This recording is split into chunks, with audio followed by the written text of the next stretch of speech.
Hello, everyone. My name is Sam Beljako. I'm a first-year MBA student here at Tepper, and I'm the VP of Corporate Alumni Relations of the Data Analytics Club. I wanted to start by thanking Mr. Meaney for sharing his time and insights, and his colleagues and family for joining us here today.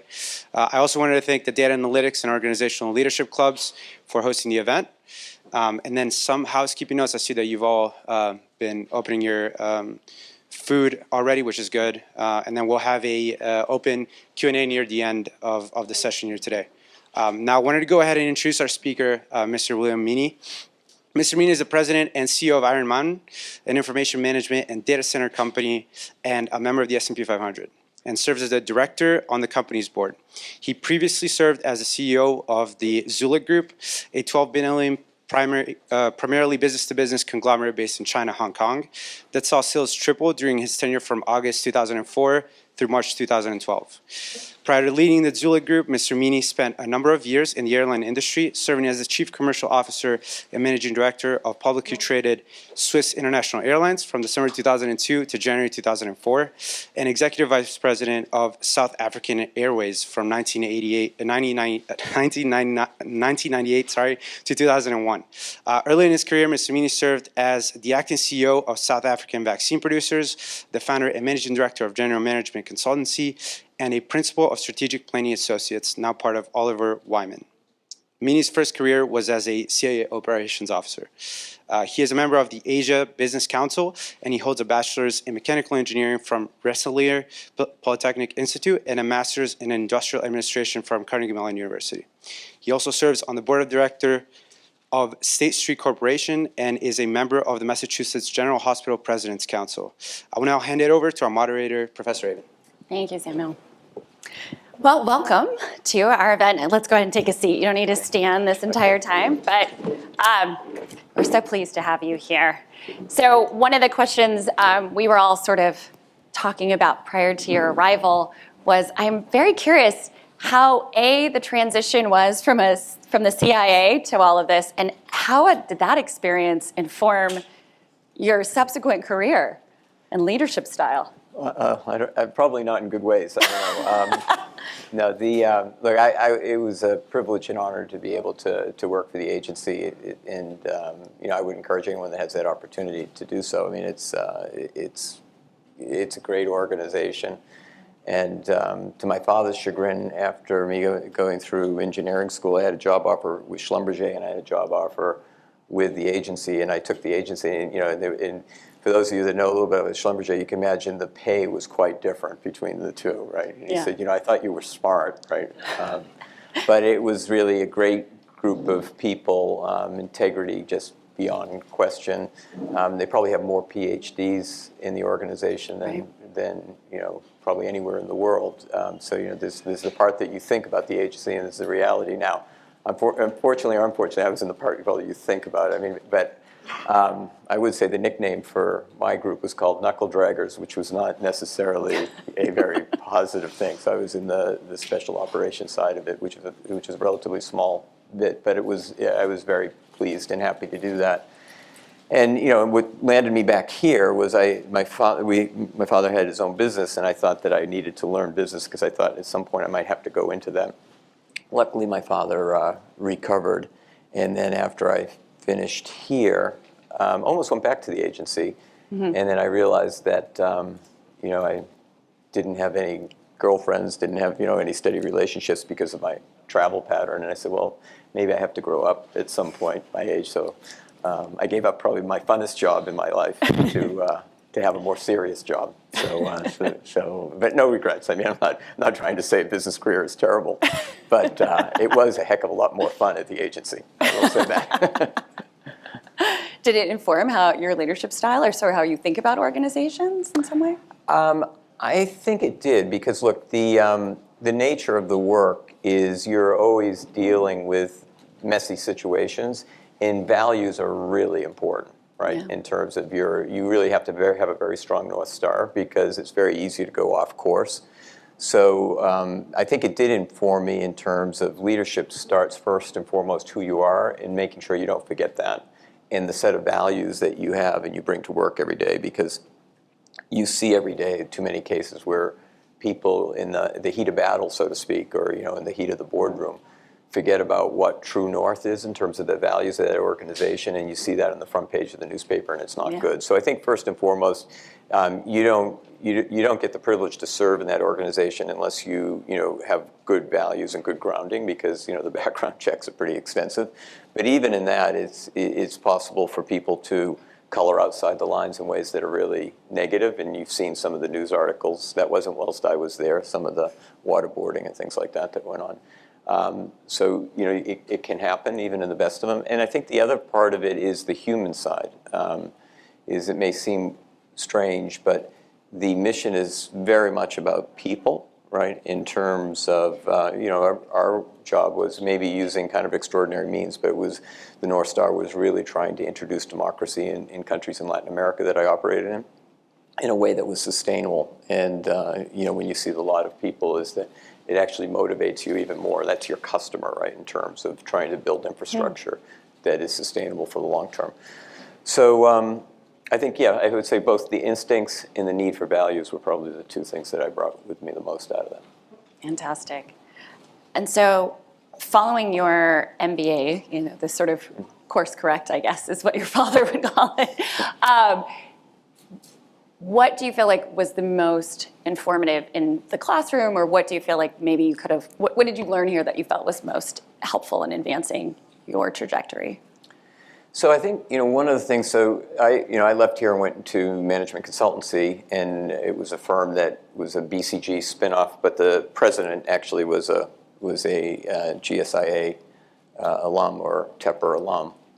And one of the things that I think I learned here was the hard work. So it's really interesting. I was at the World Economic Forum a couple of years ago when you launched the WeWork. Has everyone seen the YouTube that they have at Carnegie Mellon about WeWork? It's a really amazing thing, and I really think it does talk about the DNA of the school, right? It certainly does. It's about getting stuff done, right? And there's no shortcuts to that. You have to roll up your sleeves, whether you're a fine arts major, computer science, or a business grad or engineer. It's about that. So I think I had a work ethic before I came here, but it continues to work ethic. There's no shortcut. You're not going to rely on a case study to figure out how the past informs the future. You have to do deep analytics, and the way that we used to describe it in the first job I had when I left here is it's like peeling an onion, and you cry with each level that you peel off, right? But it's through doing deep analytics and that understanding that you get from that gives you the opportunity to think laterally. And the lateral piece is super important as well, right? Because it's the lateral thinking that allows you to connect dots from different parts that allow you to seize the real opportunity. And I think that's one of the key things that I took from here. And it's something that I think even, I have, Tony Zaki, who's there, is my chief of staff. So if I tell any lies, you can talk to him afterwards. He'll tell you what I lied about. And Nicole is in charge of our technical innovation, reporting to our CTO. But and I would say these are my two kids who, if they behave, I'll take credit for them. If not, I've never seen them before. And they'll give us the real dirt as well. Yeah. And I am actually, Anya's got accepted at the engineering school here. So congratulations. So we're super excited. And Nelson, I'll embarrass him, is we're trying to say it is worth, he keeps asking, why do I have to go to college? Can I just be an entrepreneur? So I'm trying to say, well, college is pretty cool. So anyway, but both of our kids are kind of interested in STEM. So but coming back to it is that the lateral thinking I think is important. And one of, I think, coming back to our colleagues is we'll say this, I'm constantly sending people clips from newspaper. And luckily now you can do it online, so I can do it really fast. And it's because, if I read the newspaper, it's kind of like bombarding my brain, right? Because I see something in the paper, and I'm not talking about technical papers. Usually, it's the FT or Wall Street Journal, and it's connected to something that we're doing. And we're blessed. 950 of the Fortune 1000 are our customers and have been customers of ours for decades. So it's hard for me to read the paper on any given day and not see that opportunity. But it's that, taking the time to go deep, but then to be able to connect dots is the thing that creates real entrepreneurial opportunity. And I think, a lot of those foundations, I think part of it's who I am as a person, but I think in the way I was raised. But I think a lot of it was, reinforced or grounded here at Tepper. Yeah, like the quote, right? Our heart is in the work. Yeah. Right? Very much a Carnegie Mellon adage. So along those lines, what I'm curious about is when I was reading about Iron Mountain, it seems to be like you're instrumenting quite a bit for AI and machine learning. So I was curious how that is sort of informing your strategy or how it might be in the future and where you see that going for Iron Mountain. Yeah, so no, it's a really good question. So I think that, like every company, and one thing I think, I would encourage everybody to think about when you're leaving here is that pick your company carefully, right? Because we're an S&P 500 company, and I'll get the statistic wrong, so it's risky, and a group of I was going to say nerds, but we take that as a title of honor, right? That are better on the stats. Now my stats are always kind of rounded, right? But anyway, roughly in 25% of the S&P 500 will still be in the S&P 500 in 25 years, right? Yeah. It's something like that, right? Right. And that's getting quicker and quicker, or shorter and shorter. And the thing that drives that is business model shift, right? And so more companies fail. When I say fail, start a long road to decline rather than go from strength to strength. And so I think what that to me means is that you need to be thinking about how you can, both the company you're joining and how you can be part of that transformation process. Because transformation is hard because you've only got a 25% chance doing it. And virtually every company on the planet, I'm old enough to remember, Route 128 in Boston, and you had all these, Digital Equipment Corporation. No one would ever, nobody in this room is old enough to have even heard of it, right? It's gone. Both Nicole and Tony work for EMC. Gone, right? It's part of Dell Technologies now, but it's effectively gone, right? I'm not saying that some of the technology still isn't there, but the company struggles to reinvent themselves. So I think that's a skill that you also, and not just for future-proofing your job and your income or your paycheck, but in terms of making sure you're getting skills that when you leave here, you still have to have continuous learning. So you want to make sure you're learning from a place that does that, right? In terms of doing that. And part of that is what we say internally is you have to be comfortable being uncomfortable. Mm-hmm. And that's difficult, right? Because it doesn't matter which topic, whether it's about changing business models, whether it's changing countries, whether it's DE&I, right? It's all about, people gravitate to things that are more familiar. But we all know that when we really actually learn and grow is when we put ourselves in an uncomfortable situation. And you think of it just at a very simple basis. If you go to a dinner party or a cocktail party, I'm a bit introverted, I'm a true nerd, is that the worst thing for me is to go into a room of people that I don't know anybody, mm-hmm. right? And it's very uncomfortable. But those are also, so I dread going to those dinner parties, right? But those are the dinner parties when I go home that night, I'm most energized because I met somebody that I never would have met before. I learned something, I engaged in, and so it actually opens your eyes. It's the same thing about DE&I, right?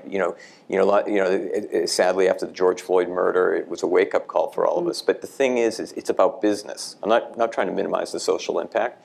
Is we know that if we want to transform as a company, we can't double down on people who went to the same schools, grew up in the same neighborhoods, tell the same jokes. It's all you're going to do is just create the same product again. So part of the innovation is getting the whole organization to say, I need to do something uncomfortable, and it's going to be, and that's where we grow. That's where we grow as a company, that's where we grow as an individual.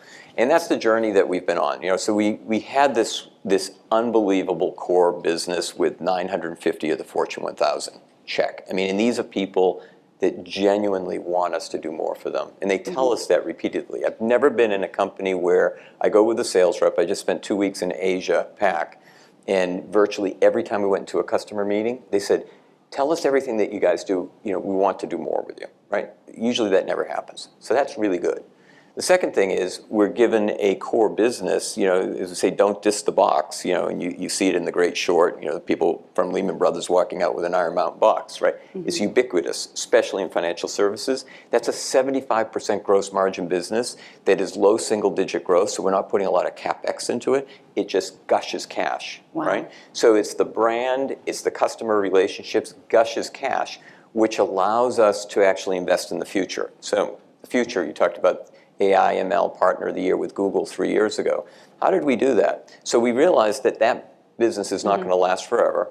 we have to get ourselves to be a little bit uncomfortable, right? If you say to a person that grew up in Iron Mountain, I'm going to go out and drive a partnership with Google, they say, you lost your marbles? And it feels really uncomfortable because then you're like, dealing with super nerds, right? I mean, this is, it's intimidating.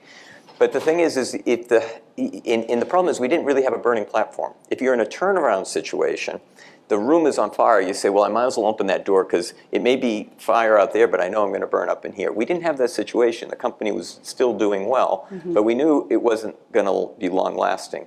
So we slowly started building new products, data center infrastructure, AI ML Partner of the Year. And what's happened, if you fast forward to today, is our total addressable market globally 5 years ago was $10 billion. Okay. Today, it's $120 billion. Actually, a year ago, it was 80. So it went from 80 to 120 in 1 year, partly because of new products and services that people like Nicole and her colleagues have been building. The other part is we've obviously chosen segments or sectors or products that are growing much faster. So a lot of it is just the growth of the markets that we're going into. But why are we still, under 5 billion in sales? Because the next hard trick, so I wouldn't say we're out of the woods. So we've got the total addressable, the products that have a total addressable market that's 12 times bigger than it was 5 years ago. But how do we actually enable the organization so that people actually see the same opportunity that I see, others see, the people who have developed the products when we're speaking to the sales reps. So that's kind of our next chapter, is to say, okay, if we had 50% of the total addressable market of our old product line, the ubiquitous box, again, don't diss the box or disrespect the box because that's a big part of who we are. But how do we get 50% market share of that 120 billion, right?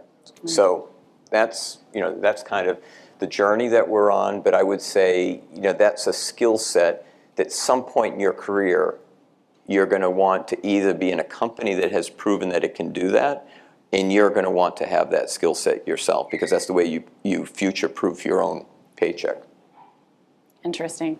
And so what I heard in your comment, though, is sort of getting everybody in the organization on board to sort of be a part of this transformation. How has that process been for you, and sort of what are the highs, the lows of that transformation? So it's hard, right? The good news is we're a little big company. So we're in 63 countries, 25,000 mountaineers is what we call ourselves internally. But there's only about 600 leaders. In other words, people who, the rest are either individual contributors or part of the execution team. So in some sense, you say, well, I'm incompetent as a leader, which is probably not too far off the path of truth because, why is it taking me this long, right, to kind of get things moving, and we still haven't got them moving a lot. But that's really the trick, and that's one of the things that we're working on because before we really didn't have to have very good sales enablement, right? Because we were really kind of either monodimensional or two-dimensional type company, and we were actually Nicole and I were just talking about coming in terms of how we can use technology to help that. It's not that we don't have people that are willing. But it is a change management issue. It's not an innovation issue. It's not a technology issue. It is a transformation issue for people to kind of understand it. So one of the things is that we have an opportunity as a company to be in the CSP field, which is content services platform, which is kind of ECM platforms or electronic content management platforms on steroids, cloud-based, state of the art, combined with AI ML engine that allows us to do auto classification and create metadata automatically. Pretty cool stuff, right? But this is not putting a person on the moon. This is not rocket science anymore. It's absolutely doable. But it is making sure that our salespeople, when they go in and speak to a customer, kind of see that has the opportunity. And the jury's out in terms of whether or not I'm the right leader that can get us there. But we're sure giving it a shot. Well, it seems like you're going in the right direction. It's an exciting avenue. So pivoting back to, I have a list of questions that the students have set up for us. And I do think this is interesting. As we've moved into this sort of hybrid workforce, I know a lot of leadership is thinking about how then do they sort of support this transitional workforce? How has it been for you? How are you thinking about in the future what your workforce will look like in the office? No, look, it's a really good question. So one of the things, it's better to be lucky than good, so to speak. I mean, there's always blessings that come with every tragedy, right? So COVID has been, a huge tragedy, I'm sure for us, and I'm sure for everyone in the room. We lost 14 mountaineers globally to COVID, and it's been horrific, right? It's just, there's no question about that. The interesting part of it is we had installed G Suite as a company before COVID, which was great. And just as an aside, it comes back to the change management. Being a good company, we did a vote for all the top 2 levels of the leadership and say G Suite or Office 365. And so you say, well, everyone must have gone for G Suite. That's why we have G Suite. No, there were 2 of us that said G Suite. The rest said Office 365, and it was part of trying to make people uncomfortable, right? Because and this is not against Office 365. I mean, Office 365 can work just as easily as G Suite, but it doesn't force you. I mean, you can use Office 365 the way you were before, right? You don't have to actually transform and really work in the cloud. And we said we wanted to do that, so we had that. And so what we realized is, wow, this is pretty good, right? I mean, because we have Gmeet, effectively Zoom built into our system, works very slick. And Google being Google, it gets better every day almost, because they're, when you're sleeping, they're upgrading it, putting another release. So we said, well, this is really good. So we said, oh, well, the office isn't really about working, because we can, we still worked, right? We still got paid. We still, we actually grew revenue. We had record revenue last year, highest revenue ever in the company. So we said, this isn't, so what's the office for? And what we've come down to is the office is a place to meet, not to work, right? So we're rethinking that whole thing right now. But part of it is the mental health and culture aspects of the office are super important. But even our offices of the past, I don't think we're achieving that. So I was speaking upstairs to the folks, and so this year, speaking to our HR folks, and I said, look, I want pop-up training centers around the world where senior execs interact with people about training. So, Crotonville was the GE Training Center, still is the GE Training Center. Fantastic facility. We have a lot of ex-GE people that work for us. I think it's, well, A, we can't afford it. B, I think it's passé, right? Because now, what is the timeshare model of training in the future? Because the one thing even the office wasn't achieving is a point where I can have a beer with someone or a glass of wine or a coffee and just kind of have a chat, right? And kind of get a sense of who they are, who we are, who I am as a person, as a leader, et cetera. The same thing with all our senior executives. And have that informality that's based around formal and informal training, right? So I think so through this we said, okay, the office is a place to meet, not to work. So let's embrace that. The great thing is from talent, it really does make the world flat, because we can access the best talent from anywhere in the world. We don't have to say, oh, we can only have good talent who are willing to live in Boston, right? Because that kind of shortchanges it. The other thing is we're on a march to be a truly global company, and that's hard. I think there's very few companies in the world that are truly global, and I would almost say there's none in the United States, which I know is a bit probably controversy here, but anyway, even one of our directors, she retired as a senior executive at American Express, ran Asia for a bunch of years for them, and she even said American Express is not a global company. It's an international company. It's not a global company, right? So what's your differentiation? I just want to make sure I'm clear on that. Global is someone that you can say in a simplistic sense is you don't have to have a blue passport or American passport to be the CEO, right? But it really does source talent from anywhere in the world. You don't come to work at 9 in the morning and expect the person in Singapore to take a call at 10 at night. There's less hegemonic in its sort of ideology. And it's that mentality. Novartis, I think, is a truly global company, right? Their worldwide R&D is in Boston, Massachusetts, linked to MIT. It's a Basel-based, it's a Swiss-based company. Switzerland's a bit easier, right? Because the thing is, or Holland, Unilever, global company. Because they have a small home market, they actually had to act globally, right? But nobody, in my lifetime, I don't think the CEO of Nestle's ever been Swiss. The CEO of Novartis, the first one was Swiss, of Novartis, when they merged with Ciba and Sandoz. But since then, the person has been American. Actually, the last one is from Pittsburgh, Indian nationality. I think he was raised in Pittsburgh. I don't know if he was born here, but boss is, I don't know him, but I know of him, but he, ran R&D in Boston, and now he's in Basel, running it. That's a global company. Right. And I think that's important from a talent standpoint and a culture standpoint, because it comes back to the innovation. If you're a really good, Chinese national, German national, Brazilian national, are you going to go to a company you feel like there's a glass ceiling somewhere between you and the top? At some point that does affect talent. And for us, as every demographic group, whether it's race, orientation, nationality, it's all about culture, has to feel that their contribution is fully valued. And that means that the limit is them, not the company, in terms of how they can reach their ambitions. So I think that's wonderful. And so has that been a part of your DEI sort of theme or yeah, ethos? and it's challenging, right? Because you're probably touching on a point. So I was talking to our DEI person the other day, and she was going, well, is it a red herring? Because I said, I don't want my goals. First of all, I'll probably get myself in trouble, but BIPOC, I don't even know what that is, right? I said, so it should be broken down by each group, because this is about demographics, making sure everybody, it's not about window dressing and having a statistic that makes you look good, but you're not really doing good.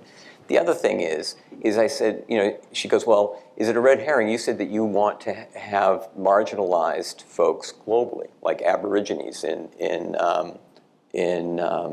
Australia, North Africans in France, right? Yeah. And she goes, it's hard to get the statistic. Is that just a red herring? I said, first of all, I don't engage in red herrings. And I said, 40% of our people are in North America. So you're asking me to say that I'm interested in DEI for 40% of the company. I said, as a global CEO, I'm not interested. I said, we have to run these programs globally. So, and it's not just about social justice. It's about winning in the marketplace, right? Because I want to make sure for the 60% of the people in the Iron Mountain and elsewhere, is they feel like I'm as interested in them as I am in someone who is from North America. And that, you can see we're kind of always kind of like set up. I mean, in some of these things, is you could say that to the person running Toyota. Toyota has probably 60% of their people in North America.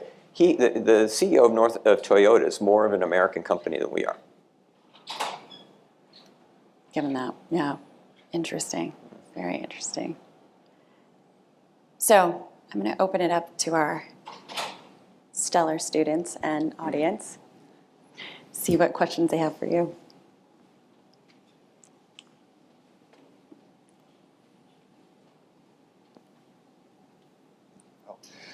You opened your talk about values and the values that you've had have carried through your career. Can you speak more about if any of them have changed over time and which ones have stayed? It's a really good question. So the one thing I would say, and I do think values are the things that you really have to keep touchstone, and you also have to make sure that there are people around you that remind you of that, because we all have the ability to kind of be sinners, so to speak, and step across the line. And it's usually out of speed and lack of thought, right? So you want to make sure, and it's tricky, especially if you're the CEO of the company, right? Because even if you're not intimidating, your title is, right? So getting people feel like it's okay that they can push back. So it gets harder, right, to make sure that you have that checks and balances as you get higher. So I wouldn't say that I've figured this out yet, but you need to keep that in the back of your mind. The other part of that value system, I think I don't believe in work-life balance, just to be clear. In other words, if you want to be the CEO or senior exec in a company, I'm not saying that you don't have a life outside of work, but you have to understand that you can't work a 34-hour work week or a 40-hour work week and expect that you can actually shoulder the responsibilities that shareholders, employees, there's 25,000 people counting on you every day in our company if you're a senior exec, right? So that you're making trade-offs, which probably are the wrong trade-offs in terms of the fullness of life, in terms of how you finally do the tally at the end of your life. But it's if you choose that path, that you have to live with the good with the bad. That being said, the one thing I always say internally is we love our family, we like our job. Is anytime someone reverses that, that's a red flag to me, and I won't hire them. And if they're already inside the company, I'll give them counseling because because it's really important, right? And the other thing we have internally, the next step down is mates take care of mates. Because I said, how can I actually take care of a customer and have great customer service if I'm not interested in having the back of someone I work with every day? So there's kind of a hierarchy, right? First is the family. That is unmovable. Those are the people who are going to cry over your grave. It's not going to be colleagues, right? It's those are the folks. In my case, maybe not, but should be. But Anya, don't say anything. But I think to me it's a super important question. I think the other thing that's important, it's not really values, but the other thing I would say is I was doing a town hall in Dubai back in May, and someone said, well, what do you need for skills to be successful at Iron Mountain, because you're doing all this AI, ML, and everything. So I said, I think they're expecting, okay, you go to Carnegie Mellon and take a computer science course or, whatever, right? And so I wasn't prepared for the question. So I took a step back and I said, well, I think there's a couple things. One is you have to be deeply intellectually curious, right? And that comes back, that's how you kind of also train your mind to think laterally, not just deep, but laterally. So you need to be curious about everything, right?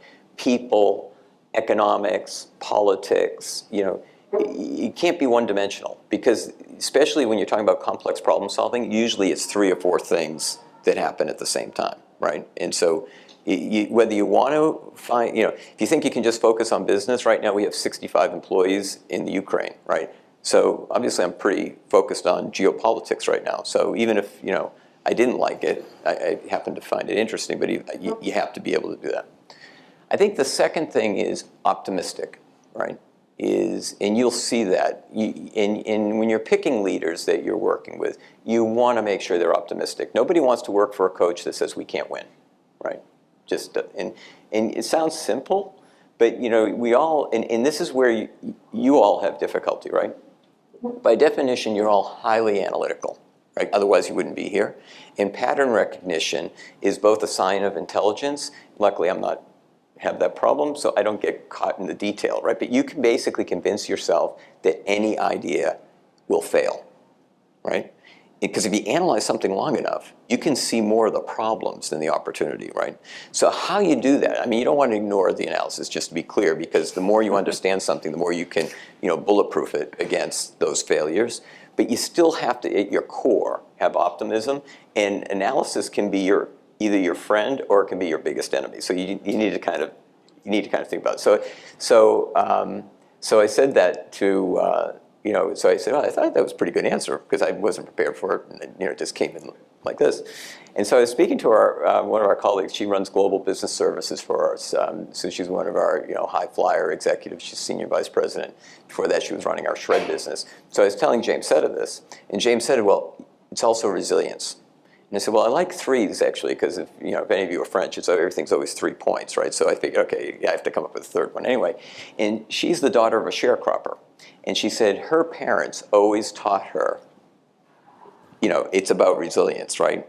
How do you get back up after a setback and keep moving forward? So I do think, in terms of, now, you probably expect me to say, oh, you should know, C++, well, it's not C++ anyway, whatever the latest language. I was a Fortran guy, right? So, so you probably think, to me, those are the 3 things. And if you can wrap that around a purpose, in the company that you work for, either it's your own personal purpose or the purpose of the company, you're a winner. So I'm a space nut, right? Because I was born in 1960, so I watched all the stuff, right? So I'm old.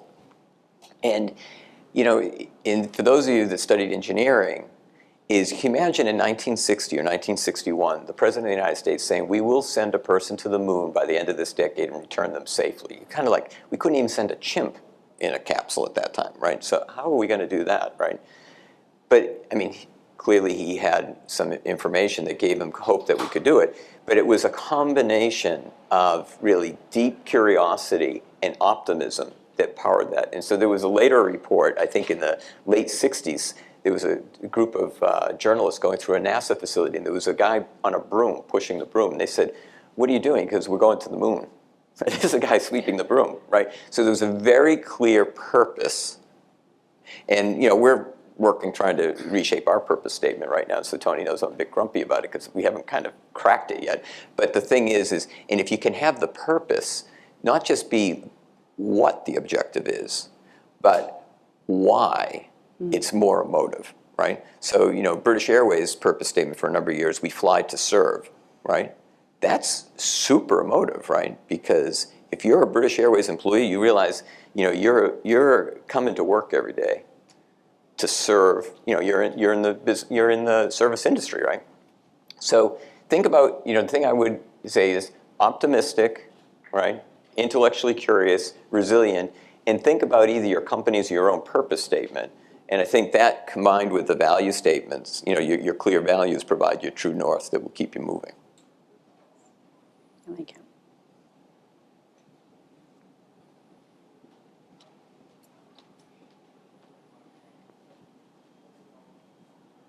Hello. Okay. Thanks for being here today. It's been really impactful, as well as Professor Avon and Sam. You touched on diversity quite a bit. My question was revolved around how do you and your company measure more of like the equity and inclusion aspect, and like how do you measure that and like kind of see it manifest in like a positive way that you kind of think? Look, it's hard, right? And you put your, I think there's ways you can sense it. I don't know if there's good ways of measuring it, right? In other words, if you're into box ticking, right, you can be diverse very quickly, right? But first of all, people are not going to stick around if they come into the room and they're not listened to, right? So how do you actually include them in part of the conversation? The other thing too is, if you think about problem solving, is that the person who comes in with the odd idea is the white blood cells start, forming, right? Because because you say, well, that's not what we're doing, right? We're doing this, and this person's like saying, well, we should do that, or we should do it this way rather than that way, right? So, it's harder to listen to that. But if you don't create that inclusivity, is that you don't innovate, and the people don't stay, right? And I think that the problem about it is people don't understand, it's about culture. It's not about race, it's not about gender, it's not about orientation. But those things feed into itself, right? Because you'll see the same thing. If you go to a dinner party, 9 times out of 10, you gravitate to someone that you either already know, looks like you, acts like you, or has the same background as you, right? It's just easy, right? Going to China, you kind of, well, now you can have McDonald's, but, you kind of go, oh, geez, there's no hamburgers here, right? What am I going to eat, right? So, but then all of a sudden you have Chinese food and you kind of go, wow, this is pretty good. But that first, hurdle is very difficult. So I think that to me, it's super important because it comes back to the business purpose, right? But if you don't have people included, right, then I think it's, I don't know what you're doing, right? But it's not just about the way, it's kind of thought about in the United States, right? I have the same issue, right, in Europe, right? Germans are very direct, right? So I've had colleagues, Eastern Europeans are very direct. So I've had colleagues in Europe, in the United States, who will say, well, this person's no good or whatever, and then they're rude or whatever. And then I kind of go, well, they're not rude, they're just being direct. And Boston is not a very direct place, right? We're very obtuse, and we think we're very open-minded, but we're not, and all this, rubbish, right? So, because we're this liberal, place on the planet, right? Of course we're open-minded, and a friend of mine used to be a professor at HBS, Jim Cash, who's some of you might know him anyway. So Jim is a black man who grew up in Texas and stuff. And I said, Jim, one time, is it just me, or is, no offense, but HBS, the professor, but I'm sure he would have taught here if he could have gotten it, in here. But anyway, I said, it's just me. Is this place pretty racist? It's pretty racist, but we don't think we are, right? Because we're Boston, right? I mean, how could that be? So, but I think it's not that people are racist per se. I think it's just that if you're not off the Mayflower, I'm not sure why, I should listen to you, right? So I think, to me, the reason why I'm optimistic about this topic is because to be successful as a company, but it's not just about race, it's not just about, what's going on in the United States. It's about making sure, I just came back from India and Singapore, is making sure we're open to a conversation for people who are actually looking at the problem different than ourselves, because that's with the eureka moment. Mm-hmm. But I don't know. I mean, it's hard. I think that, from a stylistically standpoint, if a senior executive leaves, I personally, like, as an SVP, I get some time with them personally to try to find out why he or she left, right? So you can get some inclination, and if they say, well, yeah, I liked it, but then you kind of go a little bit further and you realize, yeah, they were always left. They might have been inside the room, but they were really outside the room. Then you say, okay, we have some work on that. On the equity side, again, I'm not an expert on that, and as you know, that's just been added recently. It used to be, if I was here a couple of years ago, it was a D&I, and now it's DE&I. I think the E is important to make sure that we're helping people catch up that might have been stuck outside the room for a long time, right? Not that it needs remedial attention, but you have to recognize that, because we haven't been including people inside the company. I mean, there's the equity in terms of pay, but I think that's something as a company, we've been driving for a very, long time, and I think we monitor that fairly closely. So I don't think we have that type of problem, but the equity in terms of opportunity is something that, is a way that we can address some of the inclusion issues. But yeah, it's hard. But if we don't do it, we'll be the 75% in the S&P 500. That I'm absolutely convinced. Mm-hmm.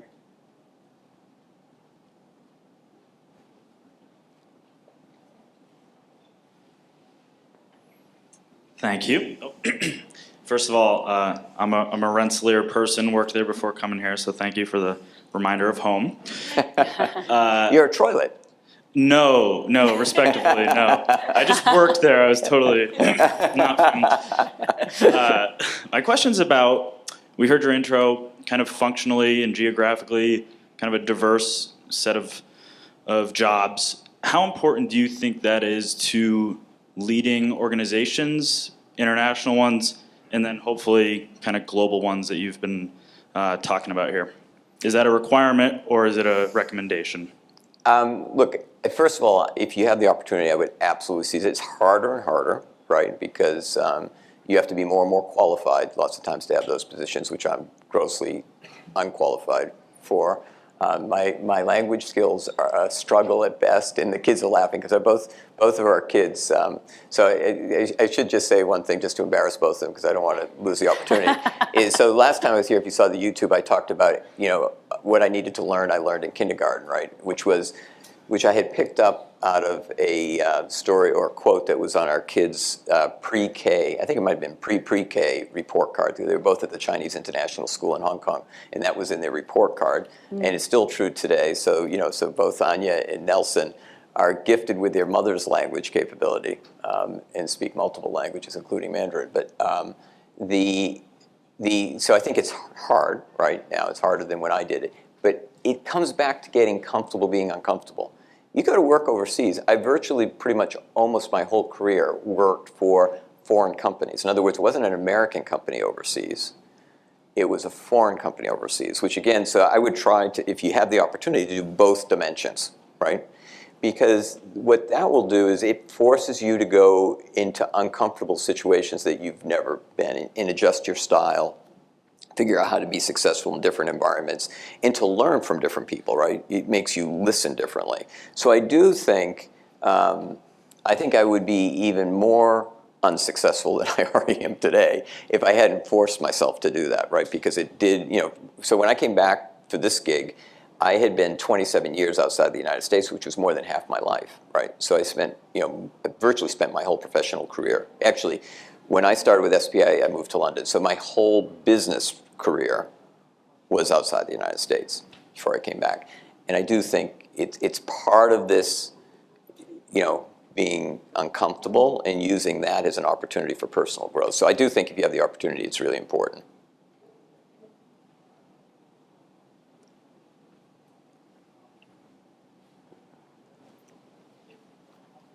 Yeah, thank you for being here today. So similar to that question, it sounds like you made a lot of transitions throughout your career. So I was wondering, how did you leverage your network and the people around you during those transitions, and how did they help you with that?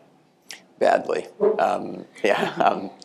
It's, yeah, I should have been in a much bigger company. No, That's perfect, because I teach a class right now on networking, so it's great.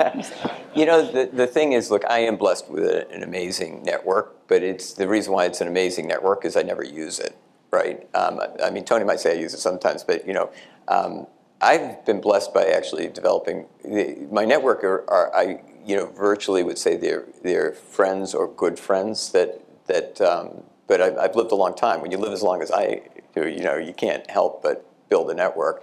And I don't actively use it. I mean, do I use it? I mean, yeah, I probably do. Well, I definitely do subconsciously. But I'm very careful.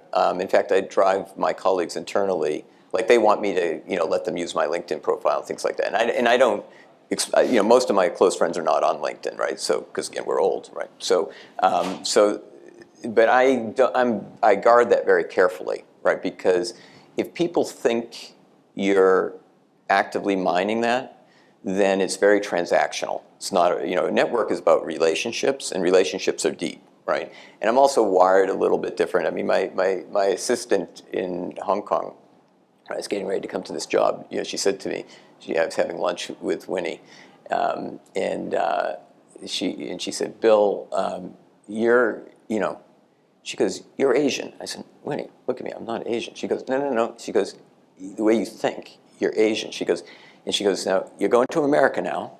She goes, it's different. And I said, what do you mean it's different? She goes, because her daughter went to Amherst, her son, UMass Amherst, and her son went to Berkeley. She goes, just think about it, it's different, you know, the thing, you know, so the thing is you know, in Asia, relationships are super important. You never do business the first 2, 3, 4 times you meet somebody, right?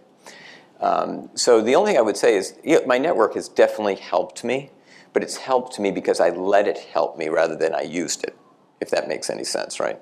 So, and that's to me the fun part. It comes back to what's fun in life. Fun in life is the people side, right? I mean, this is fun, right? Having these types of conversations. I mean, this is the fun part of the job.